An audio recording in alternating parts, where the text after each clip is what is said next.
Hello and welcome. आज हम discuss करेंगे टाइप्स ऑफ फंक्शंस। जैसा कि आपको नज़र आ रहा है तो हमारे पास टाइप्स जो बनती हैं इनमें है algebraic functions, exponential function, logarithmic function, explicit function, implicit function. 6 पे आता है पैरामेट्रिक फंक्शंस, इवन फंक्शन, फिर आता है odd function, trigonometric functions, inverse trigonometric functions, hyperbolic functions, inverse hyperbolic functions. तो सबसे पहले हम डिस्कस करेंगे अलजेब्रिक फंक्शंस को। अलजेब्रिक फंक्शन क्या है, मैंने डेफिनेशन लिखी हुई है, आप देख लें। Algebraic function are those functions defined by algebraic expressions are called algebraic functions. ऐसे वो तमाम फंक्शन जिनको अलजेब्रिक एक्सप्रेशन डिफाइन कर रही हो, डिस्कस कर रही हो, उनको कहते हैं अलजेब्रिक फंक्शन। अब अलजेब्रिक एक्सप्रेशंस क्या होती हैं? जब दो या दो से ज़ायद अलजेब्रिक टर्म्स ऐड हो रही हों या सब्ट्रैक्ट हो रही हों तो हमें अलजेब्रिक एक्सप्रेशन मिलती है। तो हम अलजेब्रिक एक्सप्रेशन को क्लासिफाई करते हैं इनमें। तुम्हारे पास आती हैं पॉलिनोमियल फंक्शन, फिर आता है लीनियर फंक्शन, फिर आता है आइडेंटिटी फंक्शन, फिर कांस्टेंट फंक्शन और रैशनल फंक्शन। अब हम इन 5 को बारी बारी पे डिस्कस करते हैं। सबसे पहले आता है पॉलिनोमियल फंक्शन। टाइम की कमी की वजह से मैंने कुछ डेफिनेशन लिखी हुई हैं, थ्योरी है इसलिए लिख ली है। तो पॉलिनोमियल फंक्शन क्या होता है? A polynomial function p of the form in variable x, p of x equals to a n x raised to power n plus a n minus 1 x raised to power n minus 1 plus up to a1 x raised to power 1 plus a naught, where ये जो coefficient है a n minus 1 up to a naught are real numbers and exponents, यानी ये powers n minus 1 up to 1 are non-negative integer is called a polynomial function। ये याद रखें, ये जो पावर है ये नॉन नेगेटिव होनी चाहिए। अगर ये नॉन नेगेटिव नहीं है तो फिर ये पॉलिनोमियल नहीं होगा। यहाँ देखें p ऑफ x में, here if a n is not equal to 0 then p of x is called a polynomial function of degree n। अगर ये 0 नहीं है तो इस पॉलिनोमियल की डिग्री n कहलाएगी। अगर ये 0 है तो फिर ये आ जाएगा, तो फिर इसकी डिग्री क्या कहलाएगी? n माइनस 1 कहलाएगी। अगर ये 0 नहीं है, यहाँ a n 0 है। And a n is the leading coefficient of p of x। इस पॉलिनोमियल का लीडिंग कोफिशिएंट यहाँ पे a n है। क्यों a n है? क्यों? इस पॉलिनोमियल की डिग्री n है। अगर ये 0 हो तो फिर हम कहेंगे leading coefficient a n minus 1 होगा। क्यों? क्योंकि इस पॉलिनोमियल की डिग्री n माइनस 1 होगी। अब पॉलिनोमियल कौन कौन से होते हैं वो भी मैंने लिखा हुआ है। क्वाड्रेटिक इक्वेशन जैसा कि आप देखते हैं, क्यूबिक इक्वेशन या क्वार्टिक इक्वेशन, क्वार्टिक जिनकी डिग्री 4 हो एंड सो ऑन, 5 डिग्री की हो, 5th 6th 7 जो भी हो, वो इसकी एग्जांपल है पॉलिनोमियल की। ये मैंने आपके सामने एक पॉलिनोमियल लिखा हुआ है जिसकी डिग्री 4 है और लीडिंग कोफिशिएंट 5 है। इसी तरह एक और पॉलिनोमियल है जिसकी डिग्री 6 है, लीडिंग कोफिशिएंट 7 है। ये इसकी एग्जांपल हैं। अभी आते हैं दूसरे पे, ये हमारा हो गया। अभी आते हैं लीनियर फंक्शन। लीनियर फंक्शन क्या होता है?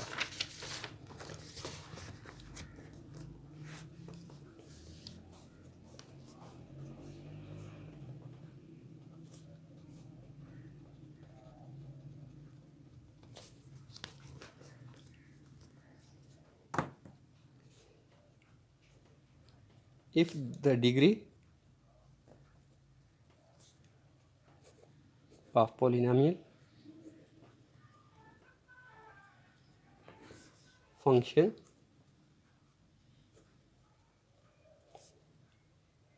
is 1, अगर उसकी डिग्री पॉलिनोमियल फंक्शन की डिग्री 1 हो, देन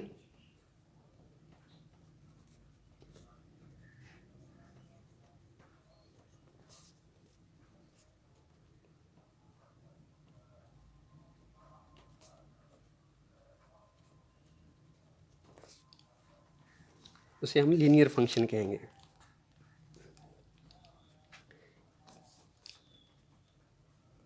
इसकी मिसाल भी दे देता हूँ।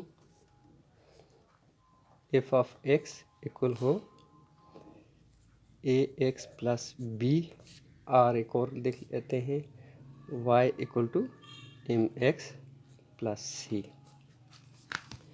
If the degree of polynomial function is 1, then it is called a linear function. F of x equal to ax plus b या y equal to mx plus c। आप इसे ऐसे भी लिख सकते हैं, y equal to f of x, और यहाँ भी आप f of x लिख सकते हैं। यहाँ पे देखें, वेरिएबल x है, इसकी पावर क्या है 1, जैसा कि मैंने बताया, तो ये लीनियर फंक्शन ही कहलाएगा। इस फंक्शन में आप देख लें, x इंडिपेंडेंट वेरिएबल है जबकि y डिपेंडेंट वेरिएबल है। तो आप इनपुट इसमें क्या दे सकते हैं, तमाम रियल नंबर दे सकते हैं। तो कहेंगे हम डोमेन किसके इक्वल होगी, सेट ऑफ रियल नंबर। और इसकी रेंज क्या होगी, आप जो कुछ भी पुट करेंगे तो वो आपको एक नंबर मिलेगा, तो रेंज भी सेट ऑफ रियल नंबर होगी।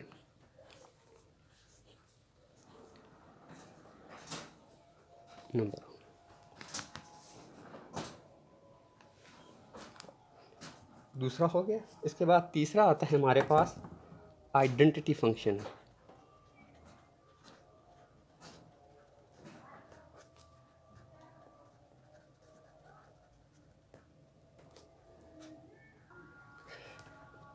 आइडेंटिटी फंक्शन को हम और भी क्या कह सकते हैं, इसे हम कह सकते हैं आइडेंटिटी रिलेशन भी कहते हैं, आइडेंटिटी मैप भी कहते हैं।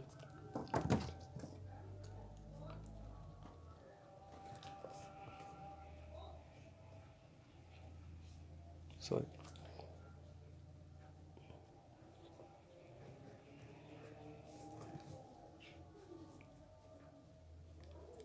इन आइडेंटिटी रिलेशन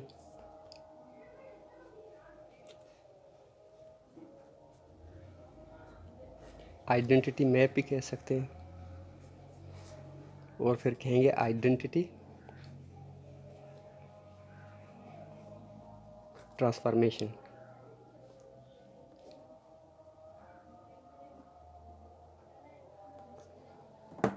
अब इसकी डेफिनेशन लिखते हैं।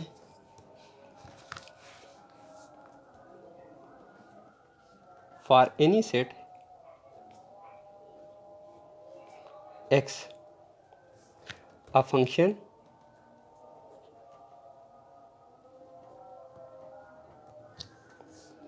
आइडेंटिटी फंक्शन है, तो इसे हम i से रिप्रेजेंट करें। i such that from set x to x of the form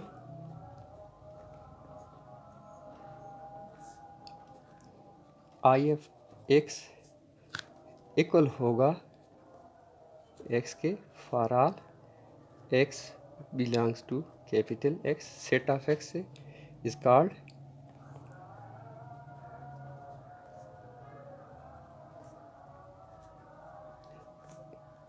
identity function.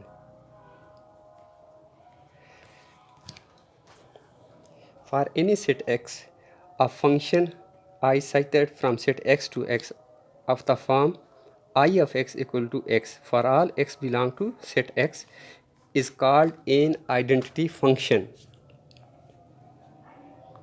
इसको एक और तरीके से भी हम डिफ़ाइन कर सकते हैं, फिर मैं आपको इसको समझा भी देता हूँ। The function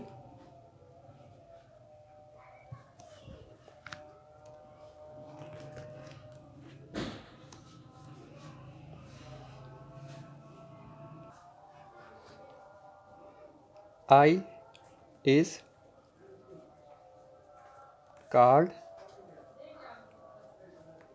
identity function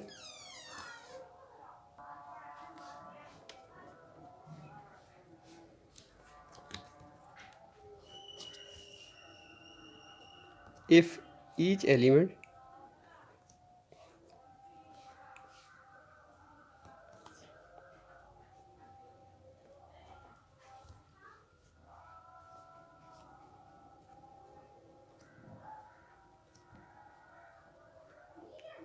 has an image on itself.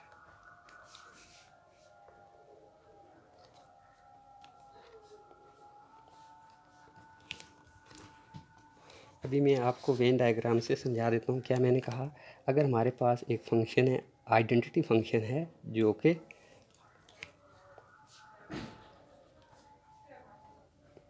आई से रिप्रेजेंट करते हैं, तो मैंने कहा कौन सा फंक्शन आइडेंटिटी फंक्शन होगा, जब आप उसमें इनपुट अगर आप देते हैं तो वो आउटपुट आपको वही दे दे।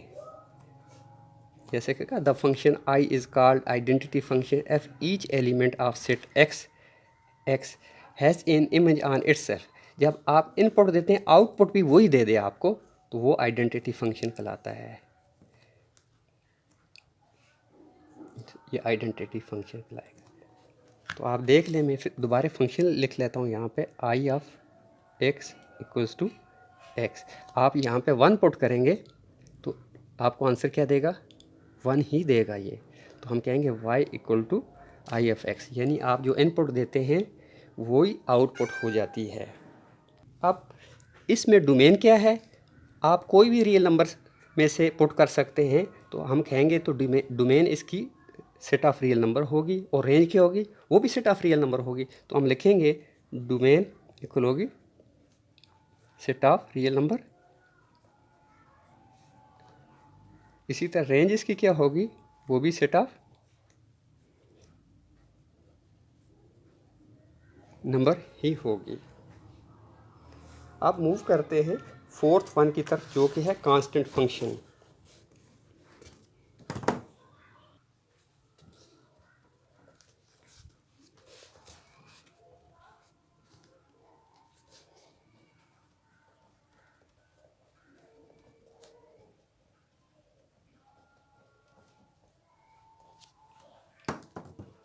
सबसे पहले मैं इसकी डेफिनेशन लिख लेता हूँ। Let X and Y be the sets of real number, then a function, क्योंकि कांस्टेंट फंक्शन है इसे हम सी से रिप्रेजेंट करेंगे, such that from set X to Y defined by C of X equals to A for all X belongs to capital set X, और Y एक belong करेगा Y, जो सॉरी ए बिलोंग करेगा Y को। अब कैसे इसे हम लिख सकते हैं, सी ऑफ एक्स एक फंक्शन दिया हुआ है हमें, C of X equals to A. तो हम कहेंगे let Y equal to C of X equal to A. आप यहाँ पर देखें, एक्स की जगह आप कोई भी इनपुट देते जाएं। लेट से आप देते हैं वाई इक्वल टू 1 देते हैं, यहाँ 1, तो आंसर ए ही आना है, उसने चेंज नहीं होना। तो 2 देंगे, फिर इसने ए ही रहना है, ए भी कोई कांस्टेंट है। 3 देंगे, ए ही रहना, तो वाई की वैल्यू हमेशा ए ही आती रहेगी। Is called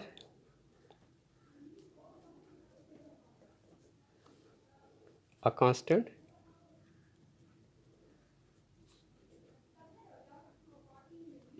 function. इसका अगर आप ग्राफ बनाएंगे तो वो कैसा बनेगा, वो भी आपको थोड़ा समझा देता हूँ।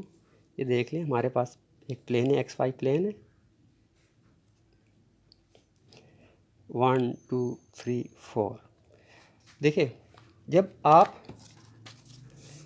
x1 पुट करेंगे, आंसर लेट से ए ही आ रहा है। 2 पुट करेंगे सी ऑफ 2, तो उसने अगेन ए ही आना है। इसी तरह 3 पुट करेंगे, ए ही आएगा।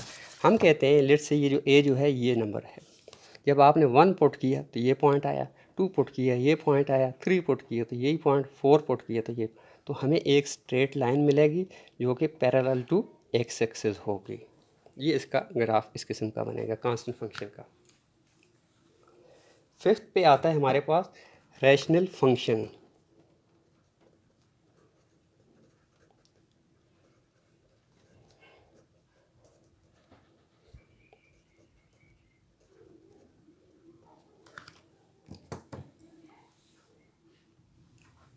इसकी डेफिनेशन लिखते हैं, आ rational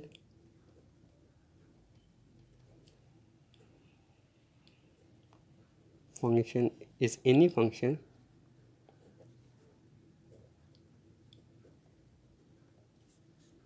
defined by rational fraction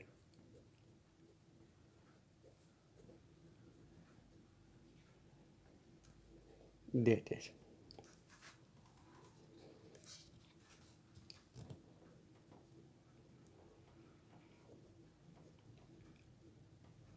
algebraic fraction such that both numerator and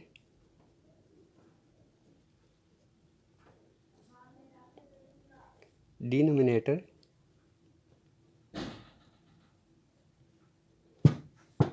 are polynomial।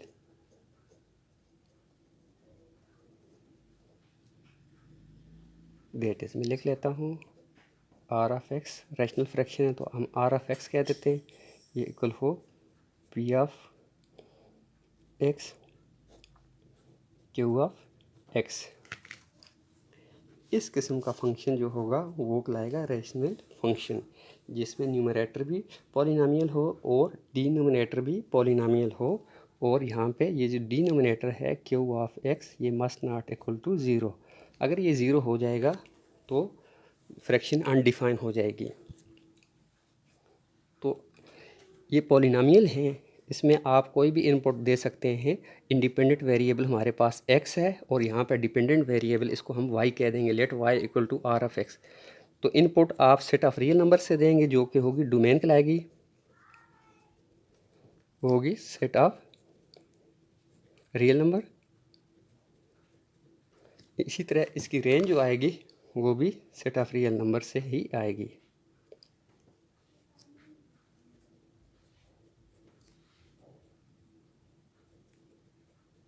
Number से। इसके बाद आता है हमारा ये 5 कंप्लीट हो गए हमारे algebraic function.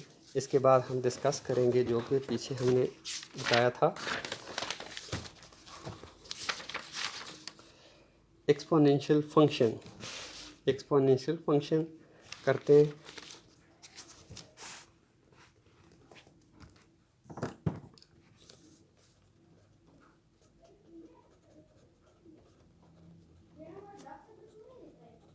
Exponential function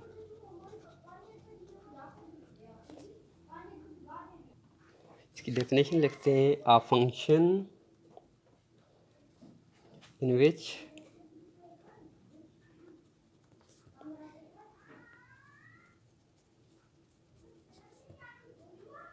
the variable appears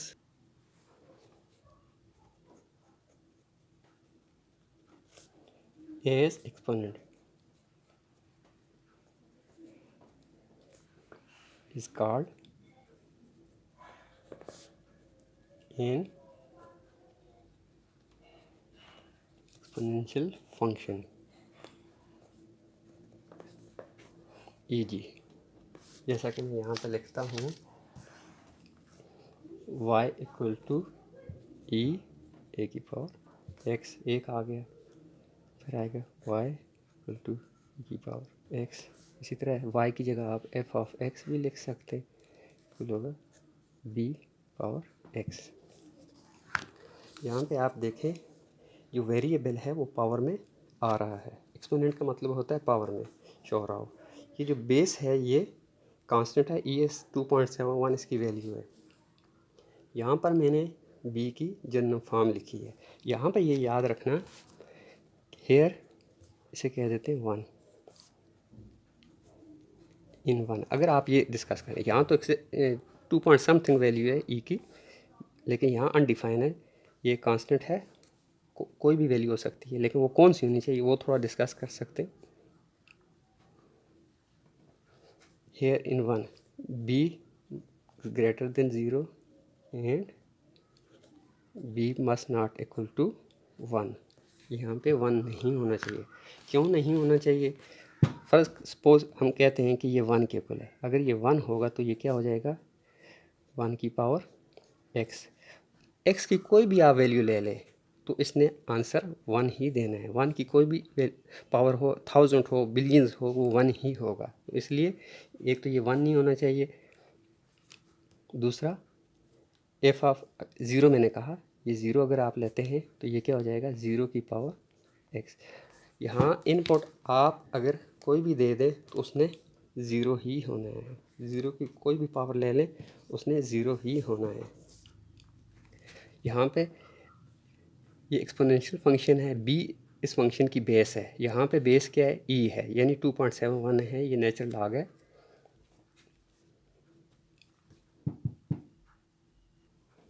दूसरी बात यहाँ पे क्या मैंने कही कि ये बी ग्रेटर देन 0 हो, यानी पॉजिटिव भी हो। अगर ये नेगेटिव होगा तो फिर क्या होगा? तो हम देखते हैं एफ ऑफ -4, यानी बी की वैल्यू अगर नेगेटिव है -4, ये क्या हो जाएगी? -4 की पावर एक्स। अभी हमने कहा कि एक्स क्या होगा? कोई भी रियल नंबर होगा, वो तो 1/2 भी हो सकता है। लेट्स से एक्स 1/2 है, तो फिर क्या होगा? ये इक्वल होगा -4 की पावर 1/2। तो ये आ जाएगा -4 रेडिकल साइन, जो कि आ जाएगा 4 तो बाहर आ जाएगा, आगे ये रह जाएगा -1। ये कम्प्लेक्स नंबर बन जाएगा। तो हमने कहा कि बी को पॉजिटिव भी होना है और ग्रेटर देन 0 हो, ताकि आंसर 0 ना आए। इसके बाद आता है हमारे पास थर्ड वन है लॉगरिथम फंक्शन।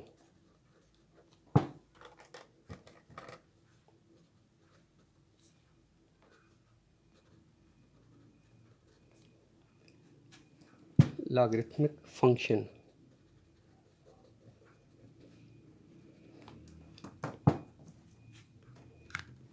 ये जो लॉगरिथमिक फंक्शन है ये एक्सपोनेंशियल फंक्शन का इन्वर्स होता है।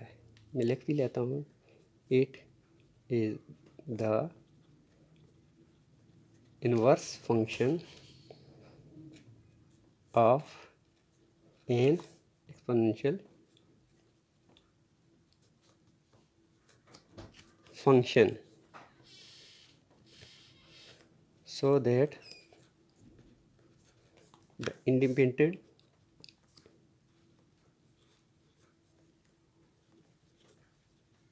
variable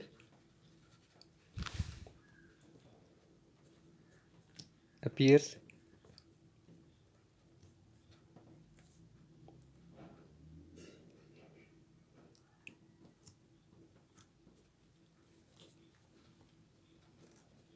logarithm, that is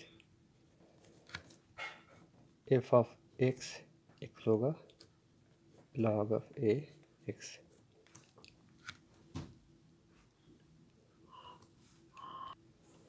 यहाँ पर इस log की बेस a है।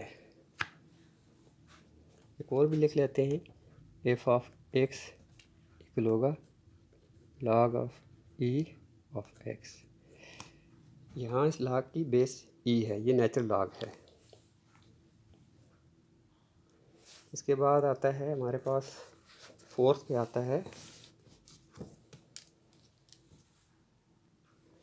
फोर्थ आता है a function which can be expressed in term of y is called explicit function, that is y equal to f of x। Or इसको ऐसे भी डिफाइन कर सकते हैं, a function in which independent and dependent variables are separated on opposite side of the equality is called explicit function। Easy मैं आपको इसकी भी एग्जांपल लिख देता हूँ, y equal to X square plus 1। यानी अगर आपको कोई फंक्शन दिया हो, इंडिपेंडेंट वेरिएबल को आप डिपेंडेंट वेरिएबल को अलग कर सकें, या आप ये कह दें कि डिपेंडेंट वेरिएबल को हम आसानी से एक्सप्रेस कर सकें इन टर्म ऑफ एक्स। जैसा कि अगर आपको इक्वेशन दी हुई है X square plus Y plus 2 equal to 0, तो यहाँ से आप y की वैल्यू आसानी से निकाल सकते हैं। तो जब आप आसानी से y की वैल्यू निकालेंगे इन टर्म्स ऑफ x, तो हम कहेंगे ये एक्सप्लिसिट फंक्शन है। अगर आप नहीं निकाल सकते तो वो इम्प्लिसिट फंक्शन कहलाएगा। तो हम वो भी लिख लेते हैं। 5th पे आता है हमारे पास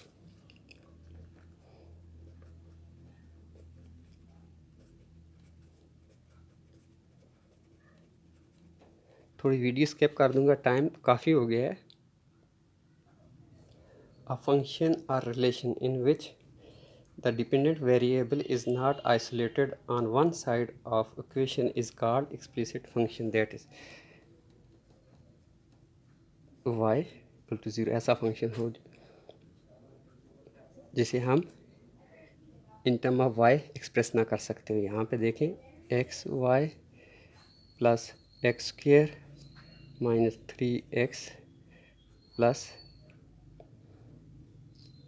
8 इक्वल्स टू 0। यहाँ भी वाई स्क्वेयर हो एक्स स्क्वेयर वाई स्क्वेयर। आप यहाँ पे देखें y की वैल्यू आप नहीं निकाल सकते, तो ऐसे फंक्शन को हम क्या कहेंगे? एक्सप्लिसिट फंक्शन कहेंगे। आज यहीं एंड करते हैं, मिलते हैं नेक्स्ट वीडियो में।